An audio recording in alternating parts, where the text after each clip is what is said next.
पाठकजी, आमदार राजेंद्र गावितजी, आमदार विलास थरेजी, जिल्हा प्रमुख निलेश तेंडुलकर, जिल्हा प्रमुख वसंत चव्हाण, सौ शीतल कदम, महिला आघाडी जिल्हा संघटक, सुदेश चौधरी, सलीम खान, प्रिंस सिंग, अश्विनी चव्हाण, सर्व उपजिल्हा प्रमुख, जिल्हा सचिव, युवा सेनेचे सर्व पदाधिकारी, महिला आघाडीच्या सर्व पदाधिकारी, नगरसेवक आणि माझ्या सर्व कार्यकर्त्या, भगिनी आणि बांधवांनो आणि पत्रकार मित्रांनो, खरं म्हणजे नगर परिषदेच्या निवडणुका काही ठिकाणी मतदान सुरू आहे.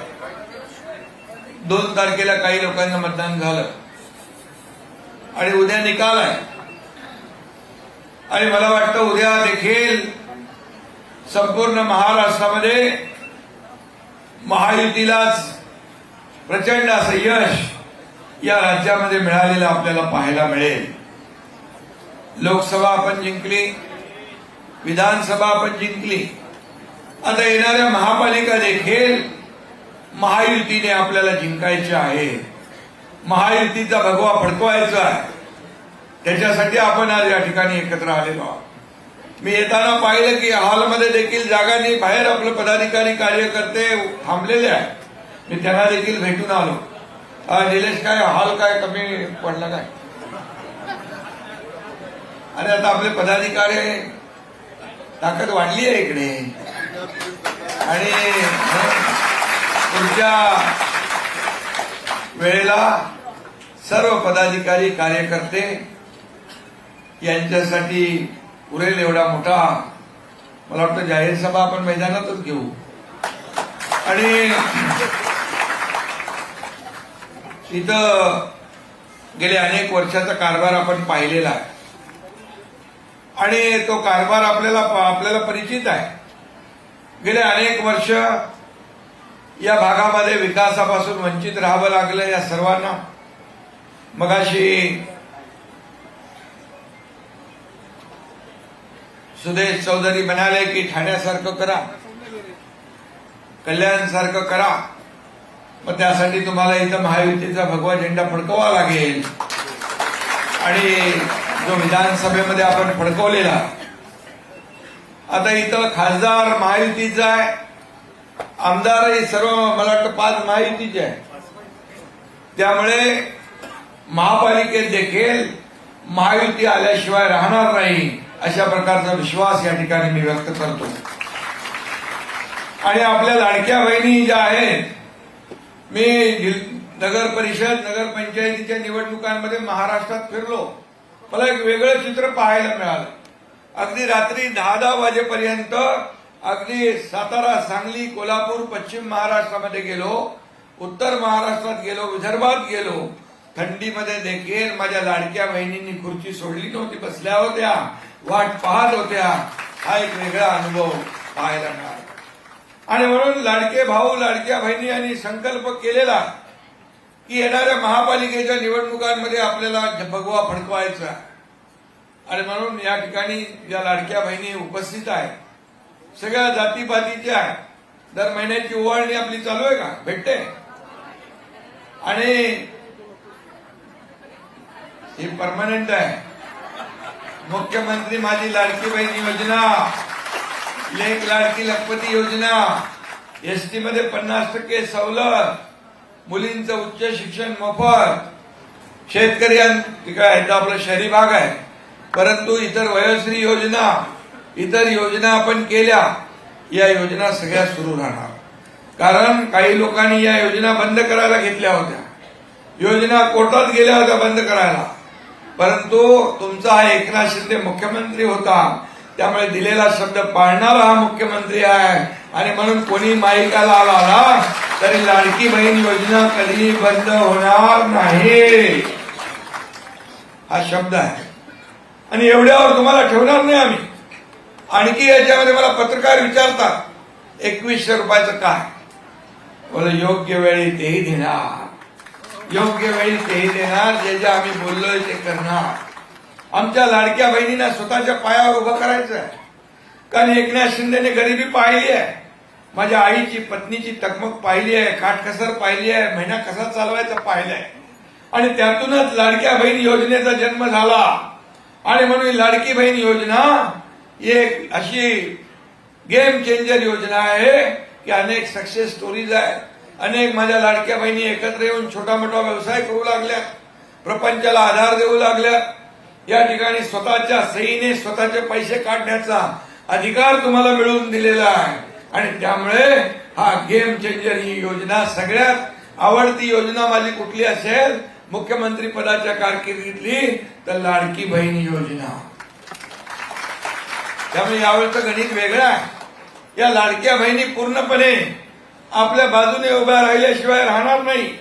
जसं विधानसभेमध्ये चमत्कार घडवला, अनेक लोकांना वाटलं की महाविकास आघाडीचं सरकार येईल, सगळी पदं वाटून घेतली होती. इथल्या लोकांनी वाटलं होतं, इथल्या लोकांनी पदं वाटली होती, भले यांचं टांगापलटी होईल, पण टांगापलटी समोरच्यांचा झाला, घोडे फरार झाले. आणि आता इथं काय काय काय लोक येतात, भव्या मव्या काय सगळे एकत्र येतात काय.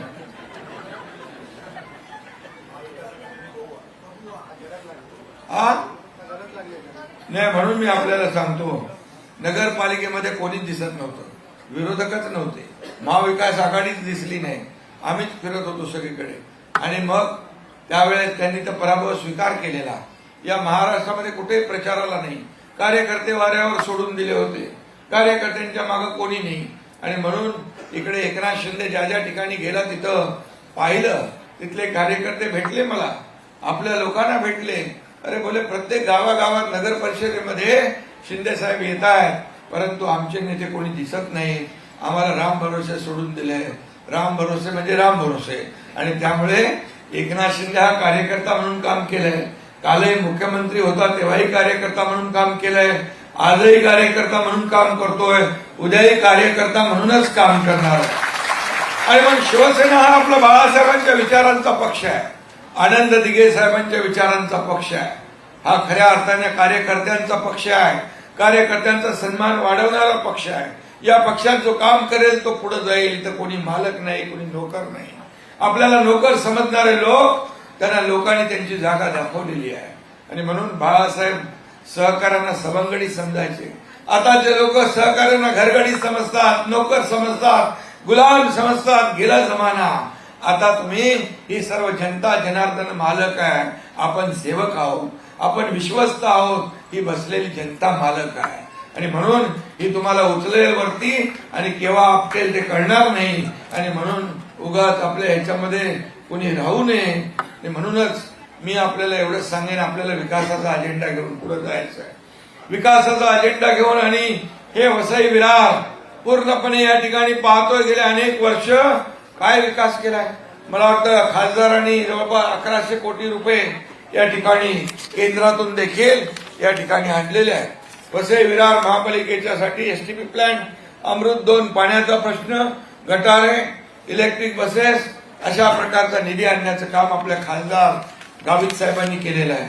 आणि त्याचबरोबर मी मुख्यमंत्री असताना अमृत 2 मधून 431 कोटी, अमृत 2 म्हणजे पाणी पुरवठा 494 कोटी, नगरोत्थान मलनिस्सारण योजना 496 कोटी, हे नगरोत्थान मलनिस्सारण योजना 321 कोटी, अशा प्रकारच्या योजना आपण दिल्या.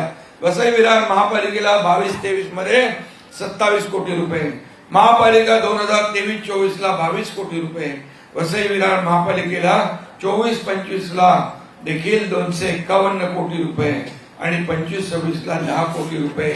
आणि या ठिकाणी अनेक निर्णय आपण घेतले. कोणी काहीतरी काय कुठली क्लिप फिरवतात ते शिकायत का मौका नहीं दूंगा, शिकायत का मौका नहीं दूंगा. मी कधी कारण देत नाही. No reason on the spot decision. म्हणून मी आपल्याला सांगतो, मी जे बोलतो ते करतो. आणि म्हणून आता वर्सोवा ते भाईंदर, भाईंदर ते विरार हा सीलिंग आपण करतोय. यामुळे तुम्ही अतिशय वेगवान पद्धतीने या ठिकाणी MMRDAच्या माध्यमातून अनेक प्रकल्प आपण मार्गी लावलेत, ते मंजुऱ्या झाल्यात. त्याला देखील फ्लायओव्हर आहेत, रस्ते आहेत, इतर सोयी सुविधा आहेत, त्या देखील देण्याचं काम आपण या ठिकाणी करणार आहोत. आणि म्हणून आपण काम करणारे लोक आहोत, फक्त बोलणारे नाही. आणि म्हणून तुम्हाला खऱ्या अर्थाने गेले अनेक वर्ष विकासापासून वंचित राहावं लागलं. अनधिकृत चाळी आहेत, त्याचं रेग्युलायझेशन करायचं आपल्याला, त्या नियमित करायच्या आहेत, त्या शास्ती दंड माफ करायचा आपल्याला, तो देखील नगर विकास विभागाच्या माध्यमातून माफ केला जाईल, हे देखील मी या ठिकाणी सांगू इच्छितो. त्याचबरोबर क्लस्टर योजना आहे. क्लस्टर योजनेच्या माध्यमातून ठाण्याला क्लस्टर योजना सुरू झालेली आहे. सर्व इमारती अशा चिटकून उभ्या आहेत आणि अनधिकृत इमारतींची टांगती तलवार डोक्यावर कायमची उभी आहे. आणि म्हणून ही टांगती तलवार देखील क्लस्टरच्या माध्यमातून ठाण्याप्रमाणे मुंबईप्रमाणे आपण दूर केल्याशिवाय राहणार नाही. आणि हक्काचं घर तुम्हाला चांगल्या दर्जाचं घर मिळेल, चांगल्या सोयी सुविधांयुक्त घर मिळेल. एसआरएचा विषय आहे, झोपडपट्टीचा विषय आहे, तो देखील या ठिकाणी आपण केल्याशिवाय राहणार नाही. कारण नगर विकास विभाग पण तुमच्या एकनाथ शिंदेकडे आहे, गृहनिर्माण विकास विभाग पण तुमच्याकडे आहे, एसआरए म्हाडा पण तुमच्याकडे आहे. आणि त्यामुळे मुंबईच्या धर्तीवर ओसी देण्याचा निर्णय झालेला आहे. तो देखील वसई विरार महापालिकेला ओसी देण्याचा निर्णय लागू करणार, हे देखील मी आपल्याला सांगायला आलेलो आहे. त्यामुळे घर हे स्वप्न आहे प्रत्येकाचं. घर हक्काचं घर मिळालं पाहिजे. पंतप्रधान आवास योजना, सर्वांसाठी घरं, ही योजना जी संकल्पना मांडली आहे, बाळासाहेबांनी देखील मुंबईत 40 लाख लोकांना मोफत घरं देण्याचा संकल्प सोडला. त्याची पूर्तता आपण करतोय. सुरुवात झाली आहे आणि मला त्याचा आनंद आहे. मुंबईमध्ये अनेक प्रकल्प सुरू झालेत, ठाण्यात अनेक प्रकल्प सुरू झालेत, तुमच्या वसई विरारमध्ये देखील अनेक प्रकल्प आपण या ठिकाणी घरांचे सुरू करू आणि या संपूर्ण वसई विरारचं कायापालट केल्याशिवाय राहणार नाही. गेल्या अनेक वर्ष, किती वर्ष सत्ता भोगली, काय वसई विरारसाठी केलं, हे देखील सांगण्याची आणि तुम्हाला विचारण्याची आवश्यकता आहे. आणि म्हणूनच मी आपल्याला सांगतो, फक्त बोलून चालत नाही, आपल्याला काम केलं पाहिजे, लोकांना घरं दिली पाहिजे. म्हाडाचाही काही विषय आहे, म्हाडाचा देखील, म्हाडा पण माझ्याकडेच आहे, त्यामुळे म्हाडाचा सचिन जो काही विषय आहे तो देखील या ठिकाणी आपल्याला मोर्चा घेऊन जाण्याची आवश्यकता लागणार नाही. सोसायटीचं काय, म्हाडा संकुल समिती आणि या समितीचं देखील जे काही विषय आहे ते देखील आपण बसून मार्गी लावू. शेवटी म्हाडा आपल्याकडे आहे, हाऊसिंग आपल्याकडे आहे, एसआरए आपल्याकडे आहे, नगरविकास आपल्याकडे आहे. त्यामुळे कुठलीही अडचण आपल्याला येणार नाही. मला आपल्याला एवढंच सांगायचं आहे, मी पुन्हा जेव्हा येईन तेव्हा अतिशय विस्तृतपणे बोलेन. वसई पूर्व रेल्वे स्थानक सॅटिस प्रकल्प आहे, तो राबवण्याची आपली विनंती आहे. ठाण्याला जसा सॅटिस प्रकल्प राबवला, सगळी वाहतूक कोंडी दूर झाली, तशा प्रकारचा देखील सॅटिस प्रकल्प या 500 स्क्वेअर फुटावरील घरांना लागू असलेला शास्तीकर आता लावतात काय, तो देखील दंड करण्याचा, इतर शहरांप्रमाणे आपण दंड रद्द केला, तो देखील रद्द करण्याचं काम या ठिकाणी केलं जाईल, अशा प्रकारचा विश्वास मी आपल्याला देतो. परंतु मला आपल्याला एवढंच सांगतो की गेले अनेक वर्ष जे या भागामध्ये फक्त विकासाच्या नावावर भकास झालेला आहे शहर, याला आपल्याला बदलायचं असेल तर शिवसेना, भाजपा, महायुतीला या ठिकाणी जिंकून दिलं पाहिजे.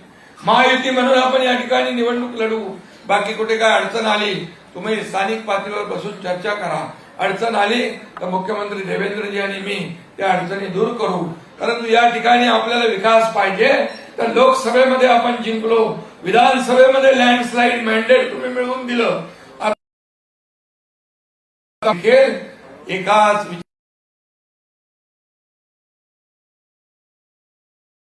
करतायत.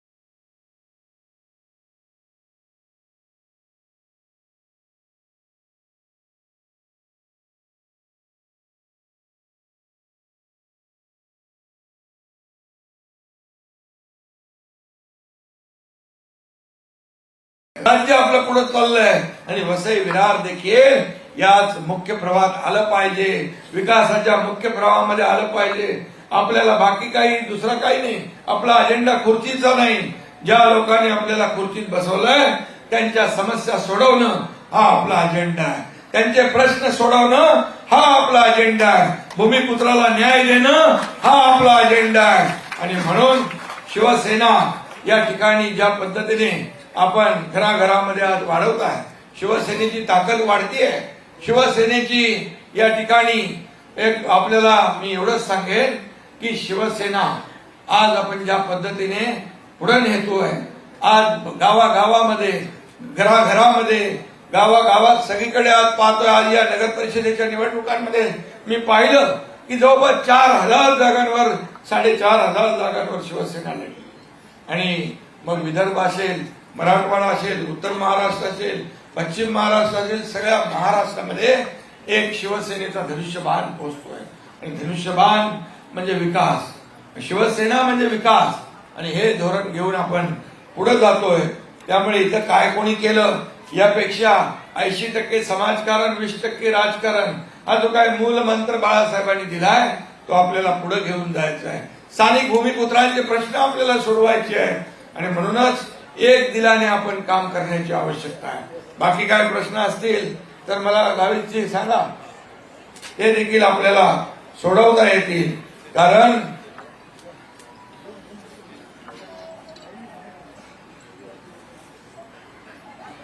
उत्तर भारतीय आणि गुजराती समाजाचे लोक पण खूप मोठ्या प्रमाणावर आहे. अयोध्या में राम मंदिर तो बन गया ना. लोग कहते थे मंदिर वही बनाएंगे, तारीख नहीं बताएंगे, लेकिन मोदी जी ने मंदिर भी बनाया, तारीख भी बताया, उद्घाटन भी हो गया. आणि म्हणून गुजराती समाज, व्यापारी समाज हे सगळे समाज एकत्र आहे. सर्व समाजाला घेऊन आपण पुढे जातोय. सर्व समाजाला घेऊन खरं विकासाचा अजेंडा आपला आहे. विकास हाच आपल्याला महत्वाचा आहे. सर्वसामान्य लोकांच्या आयुष्यामध्ये बदलाव करण्याचं काम आपल्याला करायचं आहे. मी आपल्याला नेहमी सांगतो की मला काय मिळालं यापेक्षा सर्वसामान्य लोकांना काय मिळालं हे पाहणारे आपण लोक आहोत. 2.5 वर्षाच्या मुख्यमंत्री पदाच्या कारकिर्दीमध्ये तुमच्या एकनाथ शिंदेने एवढे निर्णय घेतले, आपल्या टीमने एवढे निर्णय घेतले. एकीकडे विकासाला चालना दिली, एकीकडे कल्याणकारी योजना केल्या आणि ही सांगड घालण्याचं काम जे केलेलं आहे. आणि त्यामुळे झालेल्या विधानसभेच्या निवडणुकांमध्ये आपल्याला 232 जागा महायुतीच्या निवडून आलेल्या आहेत. हा इतिहास आहे, हा महाराष्ट्रातला इतिहास आहे. यात हा इतिहास पुन्हा महापालिकेच्या निवडणुकांमध्ये आपल्याला पुन्हा गिरवायचा आहे. हा इतिहासाची पुनरावृत्ती करायची आहे. आणि खऱ्या अर्थाने शासनामध्ये जे जे काही या भागामध्ये आवश्यक आहे हे आवश्यक सगळं आपल्याला या ठिकाणी करायचं आहे. आणि म्हणून मी आपल्याला एकच सांगतो, गाफील राहू नका, काम करा. संघटन या ठिकाणी सर्व शिवसेनेचे पदाधिकारी जे आहेत यांना आता ही संधी आहे, सर्व संधी आहे. यामध्ये शिवसेना, भाजप, महायुती किती समोरचे लोक एकत्र आले तरी सुद्धा आपल्याला कामाचा अजेंडा घेऊन पुढे जायचा आहे. ते फक्त सत्तेसाठी एकत्र येतील, खुर्चीसाठी एकत्र येतील, परंतु आपण विकासासाठी एकत्र येणार आहोत. आपला विकास हाच अजेंडा आहे. आणि म्हणून मी कोणी काही म्हटलं तरी सुद्धा एवढंच सांगतो, जो शब्द आपण देतो तो पाळतो. आणि म्हणून इलाका किसका भी हो, धमाका हम ही करेंगे अशा प्रकारचा आपल्याला सांगतो. और अभी ये मौका है, ये मौका गवाएंगे तो फिर नहीं मिलेगा. आणि म्हणून मी आपल्याला सांगतो, पुन्हा एकदा मनापासून आपल्याला शुभेच्छा देतो. जे जे आम्ही बोललोय ते करणार, दिलेला शब्द पाळतो. म्हणून माझ्या लाडक्या बहिणी, लाडके भाऊ एवढ्या मोठ्या प्रमाणामध्ये महाराष्ट्रामध्ये एकत्र येत आहेत, विकासाच्या या कार्यामध्ये सामील होत आहेत, शिवसेनेच्या सोबत येत आहेत. शिवसेनेचा कारवा मोठा होत चाललाय. बाळासाहेबांचा विचार पुढे जातोय, राज्यामध्ये देशामध्ये पुढे जातोय. आणि म्हणून आपल्या सर्व कार्यकर्त्यांना मनापासून मी शुभेच्छा देतो. आपल्याला एवढंच लक्षात ठेवा की आपण आज शपथ घेऊया, शाखा शाखांमधून विजयाचं रणशिंग फुंकूया. आज आपण शिवसेना मजबूत करण्याची शपथ घेऊ. आज आपण शपथ घेऊया हिंदुत्वाची शान राखण्याची, शपथ घेऊया राज्याच्या प्रगतीची, राज्याच्या समृद्धीची. आणि शपथ घेऊया विरोधकांना चारी मुंड्या चित करण्याची. आणि शपथ घेऊया या वसई विरारवर महायुतीचा भगवा फडकवण्याची. धन्यवाद. जय हिंद, जय महाराष्ट्र.